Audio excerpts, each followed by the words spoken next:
devastating earthquake in Haiti. Almost a month, 1 day short of 4 weeks, 2 weeks after they had stopped rescue missions and replaced it with recovery missions.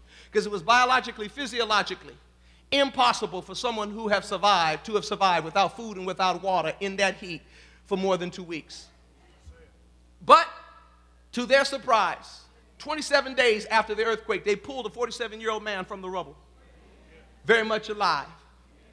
And when they asked him, "Sir, how did you survive?" Almost a month, no food and no water. And his explanation startled him. He said, "A man in a white coat brought me water." They said, "Well, the man's just crazy. He's delusional. He's been without food and without water." And somebody said, "But wait a minute. Listen to what he's saying." They had the ultimate conundrum. Because if the man did not bring him food and water, or bring him water, then you got to explain how he's still alive. 2 weeks after, it was physical impossible to survive anymore. He should have been dead in half the time he was out there. So if no one brought him water, tell me how he's still alive. 2 weeks after, it would have been physically impossible for him to survive. It's either some man miraculously got to him and brought him water, or he was miraculously sustained without water. Either way, the fact that this man is alive 27 days after the earthquake is a miracle. And see, brothers and sisters, sometimes people don't know how you made it. So regardless of what sense they do or do not make about it, you know the fact that you're here is a miracle. See, sometimes my testimonies over here that God provided, that God kept me when I had to go without. Maybe somebody's testifying that I didn't have a job, but he put food on my table. I lost my home, but he still put a roof over my head.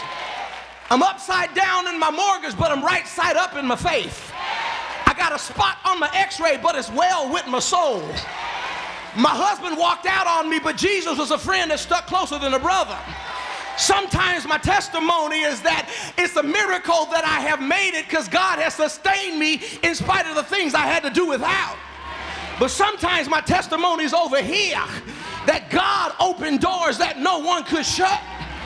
God shut doors that no one could open. God protected me and made my enemy my footstool.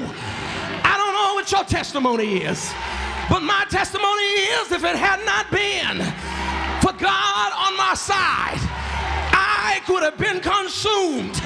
So while you're standing there doubting, I'm just going to worship him. I can't live without him, though some people may doubt him. Have I got a witness? Because he picked me up and he turned me around. I don't even know how he did it, but he did. Have I got a witness? He's been better to me than I've been to myself. Have I got a witness? Don't let the clothes fool you. I love the Lord because he heard my cry and pitied every groan. Long as I live and trouble rise, I'll hasten to his throne. And if you broke today, if you're lonely today, if you're sick today, if your heart is broken today, instead of wavering, go to worshiping, because when praises go up, blessings come down. Have I got 3-4 witnesses in here? Say yeah. Have you ever worshiped your way out of depression? Worshiped your way out of sadness? Worshiped your way out of fear? Worshiped your way out of brokenness? Hey, hey, hey, when I don't know what else to do, I'm going to pray till something happens. I'm going to pray and worship, worship and pray, pray and worship, worship and pray, pray and worship, worship and pray, and hey, hey, hey, the stone is rolled away. He